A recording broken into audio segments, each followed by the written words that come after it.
Let me make one thing absolutely clear. This isn't just another motivational video. This is the only video you need to watch if you ever want to become rich. And I mean truly rich, not just in money, but in mindset, habits, and results. Over the next 30 minutes, I'm going to give you the exact blueprint, backed by science, used by Olympic athletes, billionaires, and best-selling authors, that turns ordinary people into extraordinary success stories. But here's the brutal truth. 95% of people who click this video won't finish it. They'll get distracted. They'll scroll. They'll chase another shiny video, another shortcut, and stay stuck. But you're not like them. Because if you're still watching right now, I want you to do one thing. Grab a pen, grab a notebook. Take notes like your future depends on it. Because it does. If you can give me your full attention for just these 30 minutes, no distractions, no multitasking, just you and this video, you won't need to watch anything else on how to get rich. Not tomorrow, not next year. This is it. You're either part of the 95% who consume or part of the 5% who execute. So ask yourself right now, which one are you going to be? Shut the door, silence the noise. Your new life starts here. Let's start the video. Have you ever set a big, ambitious goal? Maybe you wanted to get fit, write a book, or learn a new language. You start with a burst of motivation, but a few weeks later, you find yourself right back where you started, feeling a little defeated. What if I told you the problem isn't you? It's your approach.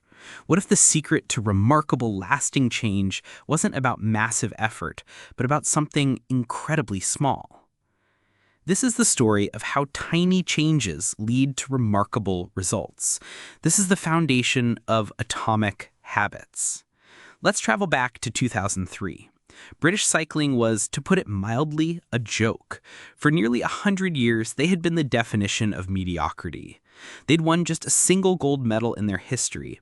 Things were so bad that a top bike manufacturer refused to sell them bikes, afraid it would hurt their brand if other professionals saw the Brits using their gear. Then they hired a man named Dave Brailsford. He had a philosophy that seemed almost too simple. He called it the aggregation of marginal gains. The idea was to break down everything you could think of that goes into riding a bike and then improve it by just 1%. They started with the obvious things: redesigned bike seats for more comfort, lighter tires for more speed. But they didn't stop there. They looked for 1% improvements in the most overlooked areas. They tested massage gels to see which one led to the fastest muscle recovery. They hired a surgeon to teach the riders the best way to wash their hands to avoid getting sick. They even determined the perfect pillow and mattress for each rider to get the best night's sleep. Individually, these changes seemed trivial, but together, something remarkable happened. Just 5 years later, at the 2008 Beijing Olympics, the British cycling team dominated the competition, winning an incredible 60% of the available gold medals. They repeated their success in London in 2012, and in the following years, they won the Tour de France 5 times. It was one of the most successful runs in cycling history, not from a single heroic transformation, but from the compounding power of hundreds of tiny habits. James Clear, the author of Atomic Habits, explains it with simple math. If you get 1% better each day for 1 year, you'll end up 37 times better by the time you're done. But if you get 1% worse each day, you'll decline nearly down to 0. Habits are the compound interest of self-improvement. But this brings up a question. If small changes are so powerful, why is it so hard to stick with them? The answer lies in what Clear calls the plateau of latent potential. Imagine an ice cube in a cold room. The temperature is 25 degrees. You slowly begin to heat the room. 26, 27, 28, 29, 30, 31, nothing happens. 32 degrees, a 1-degree shift, seemingly no different than the ones before it, unlocks a massive change. The ice begins to melt. Your habits are the same. You run for a week and you don't see a change. You meditate for a month and you still feel stressed. It's easy to get discouraged in this valley of disappointment. But your work wasn't wasted. It was just being stored. All the real results are waiting on the other side of that plateau. So the first fundamental lesson is this: focus on tiny 1% improvements and have the patience to break through the plateau. The second fundamental idea reveals the biggest mistake we all make. We try to change the wrong thing. Clear says there are 3 layers to behavior change, like an onion. The outer layer is changing your outcomes. This is your goal: losing weight, publishing a book. The middle layer is changing your process. This is your system, your workout routine, your writing schedule. But the deepest layer, the core, is changing your identity. This is changing what you believe about yourself. Everyone starts from the outside in. They start with the outcome they want. I want to be skinny. But the most effective way to change is from the inside out. You start with who you wish to become. Imagine 2 people trying to quit smoking. Someone offers them a cigarette. The first person says, "No thanks, I am trying to quit." This person still sees themselves as a smoker who is trying to be something else. Their identity is working against them. The second person says, "No thanks, I'm not a smoker." It's a small difference in words, but a world of difference in identity. Smoking was part of their former life, not their current one. Every action you take is a vote for the type of person you wish to become. When you do one push-up, you cast a vote for "I am someone who doesn't miss workouts." When you write one sentence, you cast a vote for "I am a writer." You don't need a unanimous vote, you just need a majority. The goal isn't to read one book, it's to become a reader. The goal isn't to run a marathon, it's to become a runner. The second fundamental lesson is true behavior change is identity change. Focus on who you want to become, not just what you want to achieve. So, we need small identity-based habits, but how do habits actually form in our brains? It all comes down to a simple 4-step feedback loop that's been running our lives since the dawn of time. It starts with a cat and a box. In the late 1800s, a psychologist named Edward Thorndike placed cats inside a puzzle box. The cat's goal was to escape and get a bit of food. At first, the cat would thrash around randomly, but eventually it would accidentally stumble upon the solution: a lever, a string, and the door would open. After a few repetitions, the cat's brain learned to connect the action with the reward. It stopped the random movements and went straight for the lever. A habit was formed. Our brains do the exact same thing to conserve energy. This process can be broken down into 4 simple steps. Step 1, the cue. This is the trigger. Your phone buzzes. You see a cookie on the counter. Step 2, the craving. This is the motivation, the desire. You want to know who texted you. You want the taste of that cookie. Step 3, the response. This is the actual habit. You pick up your phone. You eat the cookie. Step 4, the reward. This satisfies the craving. You've read the message. You've enjoyed the sugar. This teaches your brain, hey, that worked. Let's do it again next time. Cue, craving, response, reward. This loop is the backbone of every single habit you have, good or bad. And the best part? Once you understand this loop, you have the user manual for changing your own behavior. This loop gives us the 4 laws of behavior change. To create a good habit, we need to make the cue obvious, the craving attractive, the response easy, and the reward satisfying. These are the fundamentals. It's not about one giant leap. It's about the power of 1%. It's about becoming the person you want to be, one small vote at a time. And it's about understanding the simple loop that governs everything you do. Start small, be patient, and build a system that works for you, not against you. Now, let's explore that first law, the one that starts it all. Imagine a paramedic who, upon arriving at a family gathering, takes one look at her father-in-law and insists he go to the hospital immediately. He felt perfectly fine, but hours later, he was undergoing life-saving heart surgery. How did she know? She couldn't explain it. She just had a feeling. This isn't magic. It's the invisible force that drives almost everything we do. It's the first and most fundamental law of changing your behavior. Make it obvious. Your brain is a prediction machine. Every second, it's taking in information and learning to notice the cues that predict certain outcomes. That paramedic had seen the subtle patterns on the faces of heart attack patients thousands of times. Her brain had learned to recognize the cue automatically, long before her conscious mind could put it into words. Most of our habits are like this. They are unconscious. We fall into old patterns before we even realize what's happening. This is why the first step to changing any habit is awareness. You can't change a habit if you don't know it exists. In Japan, train operators use a system called pointing and calling. They physically point at signals and call out their status. Signal is green. It seems silly, but it raises the level of awareness from a non-conscious habit to a conscious one, and it reduces accidents by over 85%. We need a pointing and calling system for our own lives. James Clear calls this the habits scorecard. Simply write down your daily habits. Wake up, check phone, brush teeth, make coffee. Next to each one, ask, is this a good habit, a bad habit, or a neutral habit? The goal isn't to judge yourself. The goal is just to notice, to make your unconscious habits conscious. Okay, so we're now aware of our habits, but awareness isn't enough. We need a plan. Many people think they lack motivation when what they really lack is clarity. A groundbreaking study in Great Britain illustrates this perfectly.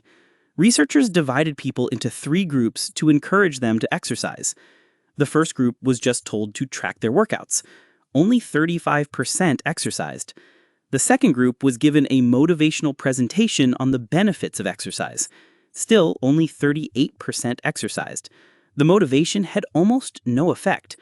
But the third group, they were asked to do one simple thing. They had to state when and where they would exercise.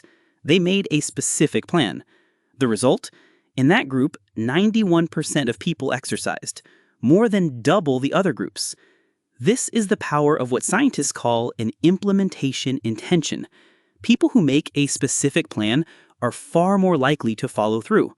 The 2 most powerful cues are time and location. So the formula is simple. I will, behavior, at, time, in, location. I will meditate for 1 minute at 7 a.m. in my kitchen. I will study Spanish for 20 minutes at 6 p.m. on my couch.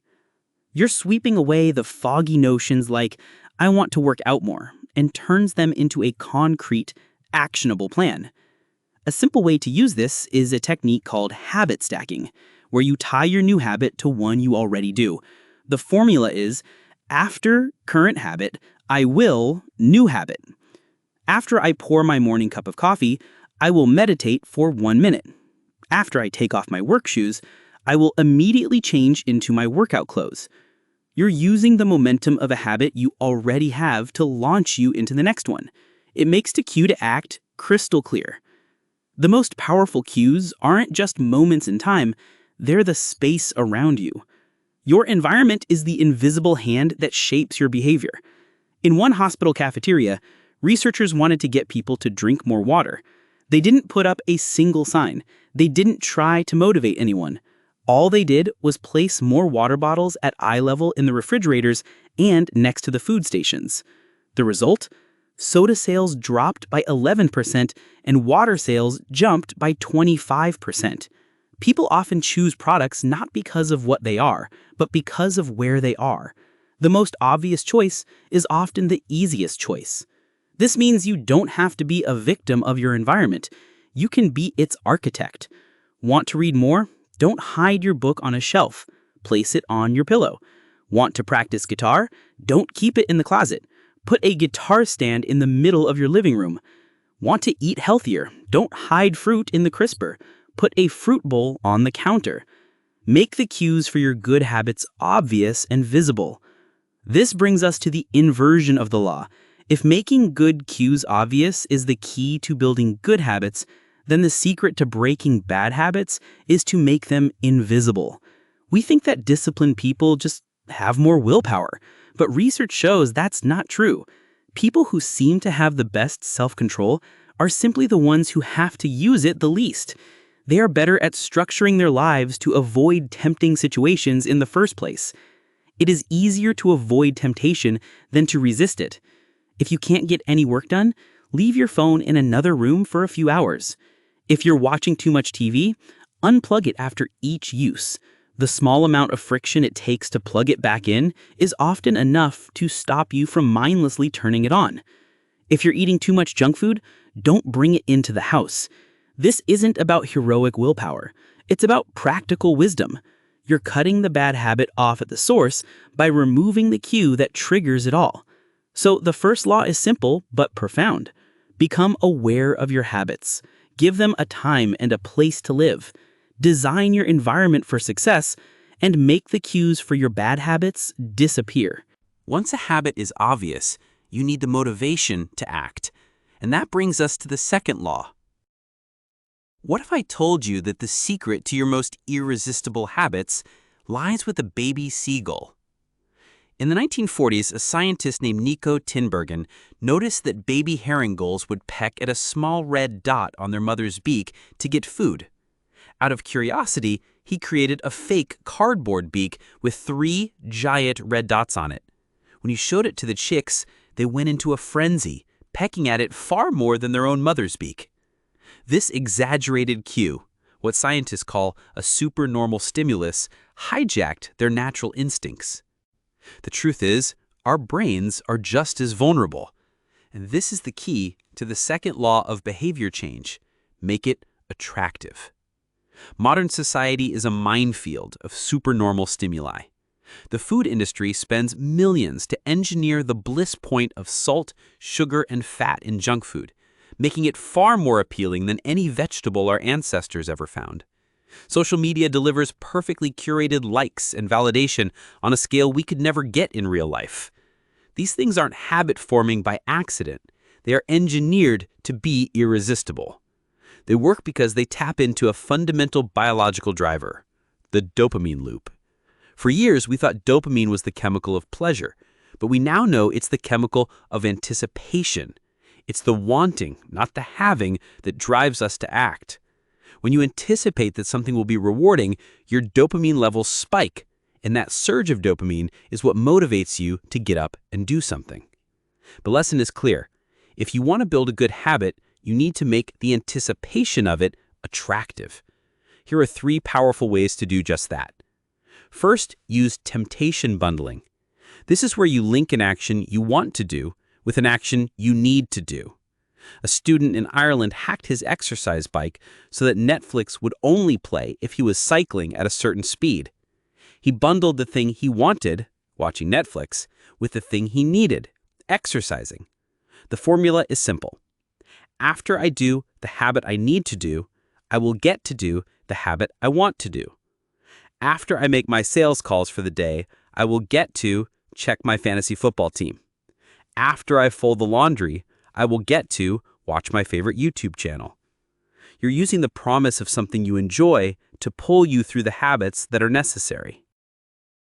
Second, leverage the pull of social norms. We are herd animals. We want to fit in. The habits of our culture are among the most attractive behaviors we'll find. We imitate 3 groups in particular: the close, our friends and family; the many, the tribe; and the powerful, those we admire. So one of the most effective things you can do is join a culture where your desired behavior is the normal behavior. If you want to get fit, surround yourself with fit people. If you want to read more, join a book club. When you see others like you performing a habit every day, it suddenly seems achievable and, more importantly, normal. And third, reprogram your brain. The way you feel about a habit is a mindset you can change. Many people see exercise as a chore that drains their energy, but you can reframe it as a chance to build strength and clear your mind. Instead of telling yourself, I have to go for a run, tell yourself, I get to build my endurance. This isn't just wordplay. It's a way to associate your habits with a positive feeling. You can even create a motivation ritual. If you want to feel happier, Create a simple routine you do right before something you love. Maybe you take 3 deep breaths and smile right before you pet your dog. 3 breaths, smile, pet the dog. Repeat. Eventually, your brain will associate the 3 breaths and a smile with the good feeling of being with your pet. The ritual itself will become the cue for happiness. So, the second law is all about desire. To build a good habit, you must make it irresistible. Use temptation bundling to make it immediately rewarding. Join a culture that normalizes your habit, and reframe your mindset to highlight the benefits, not the burdens. But even the most attractive habit will fail if it feels like too much work. And this is where we encounter the brilliant simplicity of the third law. Imagine a professor classroom who divides his class into 2 groups. The quality group is told they only need to submit 1 single perfect photo by the end of the semester. The quantity group is told their grade will be based purely on the number of photos they take. 100 photos gets an A, 90 gets a B, and so on. At the end of the term, the professor makes a surprising discovery. All the best photos came from the quantity group. While the quality group was lost in speculation about what makes a perfect photo, the quantity group was out in the world, taking pictures, making mistakes, and learning from them. They weren't focused on being perfect. They were focused on taking action. This reveals a fundamental truth about human nature, and it's the heart of the third law of behavior change. Make it easy. Our brains are wired for one thing above all else: to conserve energy. We are designed to follow the law of least effort. When we're faced with 2 similar options, we will naturally gravitate toward the one that requires less work. This isn't laziness, it's efficiency. Think about the habits that fill most of your day: scrolling on your phone, checking email, watching Netflix. They steal so much of our time because they require almost 0 effort to perform. Every habit is an obstacle between you and your desired outcome. The more friction there is, the less likely you are to do it. The secret to building good habits isn't to find more motivation. It's to reduce the friction. Instead of trying to force your way through a hard habit, redesign your environment to make it the path of least resistance. Want to exercise in the morning? Don't rely on willpower when your alarm goes off. Lay out your workout clothes, shoes, and water bottle the night before. Reduce the friction so it's easy to get started. Want to eat healthier? Don't wait until you're tired and hungry after work. Chop up your fruits and vegetables on the weekend and put them in containers for easy access. Prime your environment to make your future actions easy. Conversely, if you want to break a bad habit, you do the opposite. You increase the friction. If you watch too much TV, unplug it after each use. Better yet, take the batteries out of the remote. That extra 10 seconds of effort is often enough to make you ask, do I really want to watch this? For many of our mindless habits, the answer is no. Even with a perfect environment, it's easy to feel overwhelmed by a new habit. Read every day feels like a lot. Run 3 miles sounds exhausting. The solution is to scale it down with the 2-minute rule. The rule is simple. When you start a new habit, it should take less than 2 minutes to do. Read every day becomes read 1 page. Do 30 minutes of yoga becomes take out my yoga mat. Run 3 miles becomes put on my running shoes. The point isn't to just do the 2 minutes. The point is to master the art of showing up. A habit must be established before it can be improved. You can't improve a habit that doesn't exist. These 2-minute actions are what James Clear calls gateway habits. Hailing a cab was the gateway habit that got the famous choreographer Twyla Tharp to the gym every day. The workout was the hard part, but the ritual of getting in the cab was easy. Once she had started, it was easier to keep going. Master the first 2 minutes, and the rest will follow. The ultimate way to make a habit easy is to make it inevitable. This is where you use technology and one-time decisions to lock in your future behavior, automating the good habit so you don't even have to think about it. It's the brilliance of the automatic savings plan. You make one decision today, and hundreds or thousands of dollars are saved for your future without any extra effort. In the 1800s, a store owner named John Patterson was struggling with employee theft. It was easy for his staff to take money from the cash drawer. Then he bought one of the first cash registers. This new machine automatically locked the cash and receipts inside after every transaction. Overnight, the theft vanished. Patterson didn't try to change his employees' morals. He made the right behavior automatic and the wrong behavior impossible. Think about the one-time actions you can take that will pay off again and again. Buy a good mattress and you'll sleep better every night. Unsubscribe from distracting emails and you'll reclaim your focus every day. Delete social media apps from your phone and you'll remove the temptation every time you unlock your screen. These are single choices that automate your future habits. The third law teaches us that the best way to change is to follow the path of least resistance. Reduce the friction for your good habits, increase it for your bad habits. Start with a habit so small it takes less than 2 minutes to do. And look for ways to automate your behavior so the right choice is always the easiest one. You've made the habit obvious, attractive, and easy. You've done the work. But how do you ensure you'll come back tomorrow and the day after that?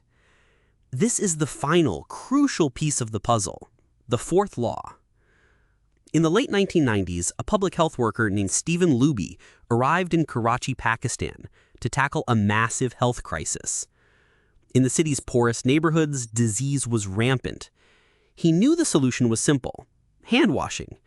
But he quickly discovered that the problem wasn't knowledge. Everyone knew they should wash their hands. The problem was consistency.